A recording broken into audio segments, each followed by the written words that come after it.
एक राजा ने अपने सैनिकों को सड़क के बीच में एक बड़ी चट्टान रखने के लिए कहा। चट्टान को बीच सड़क में रखवाकर राजा ने अपने सैनिकों से छुपकर उस चट्टान पर नजर रखने के लिए कहा कि देखना उस चट्टान को रास्ते से कौन हटाता है। लोग उस जगह पर आते रहे और जाते रहे, लेकिन किसी ने भी उस चट्टान को रास्ते से हटाने की कोशिश नहीं की। उस चट्टान के पास से लोगों के गुजरने वालों में राजा के कुछ करीबी लोग और शहर के बड़े व्यापारी भी शामिल थे, और उनमें से कुछ लोग तो राजा को ही कोसने लगते कि क्या राजा इस चट्टान को भी रास्ते से नहीं हटवा सकता। लेकिन किसी ने भी उस चट्टान को रास्ते से हटाने का प्रयास नहीं किया। ऐसा काफी दिनों तक चलता रहा। एक दिन एक किसान अपनी सब्जियों के साथ उधर से गुजर रहा था।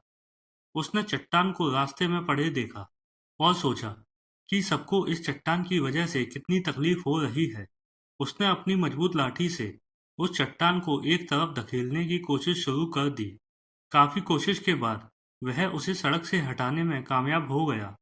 चट्टान रास्ते से हटाने के बाद किसान अपनी सब्जियों को उठाकर जाने ही वाला था कि अचानक उसकी नज़र एक पोटली पर गई, जो ठीक उसी जगह पड़ी थी जहां से उसने वह चट्टान हटाई थी।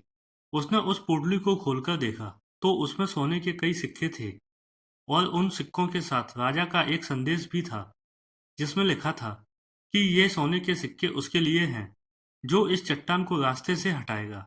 दोस्तों, बिल्कुल ठीक इसी तरह हम सबकी लाइफ में कई बार परेशानियां आती हैं।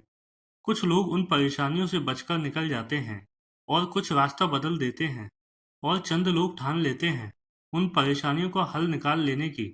और ऐसे ही लोग मुश्किलों में संभावनाएं और संभावनाओं में छिपे अवसर खोज लेते हैं। मजबूत इरादे और नेक दिल के साथ किए गए कोशिशों के परिणाम हमेशा ही अच्छे आते हैं। इसलिए जीवन की परेशानियों से घबराओ मत, बल्कि उन परेशानियों को हल करने की कोशिश करते हुए जीवन सफर में आगे बढ़ते रहो।